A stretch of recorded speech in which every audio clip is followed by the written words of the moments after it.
Гласот на Америка на македонски. Преку една деценија вашиот прозорец кон САД. А сега, директно од студиото во Вашингтон.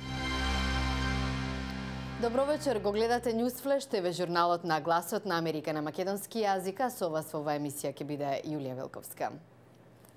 А во неа интервју со министерот за надворешни работи Никола Поповски, кој е на мини лоби мисија во Вашингтон на маргините на националниот молитвен појадок.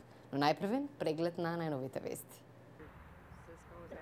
Според најновиот извештај на одделот за труд, стапката на невработеност во САД опаднала за 0,2% и во моментов изнесува 8,3%, најниска во последниве речиси 3 години.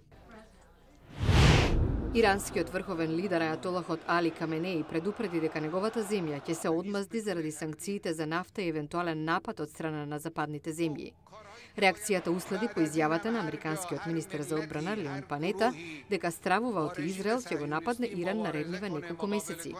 Каменеи подвлече дека санкциите нема да влијаат на иранската определба да продолжи да работи на развивање на нуклеарната програма.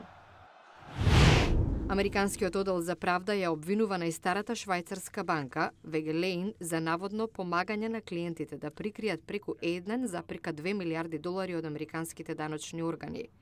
Американските власти воедно заплениле и над 16 милиони долари актива на банката на американска сметка. Мадона во серија интервјуа за планираниот настап на полувремето на финалето на американскиот фудбал Супербол. Кралицата на поп музиката вели дека од секогаш е било сон да биде дел од овој настан. А Супербол и не е само во знак на спортот, тука се долго очекуваните ТВ реклами и тоа скапи. Како и секоја година, сумата е астрономска. За 30 секунди, кој сака да се рекламира,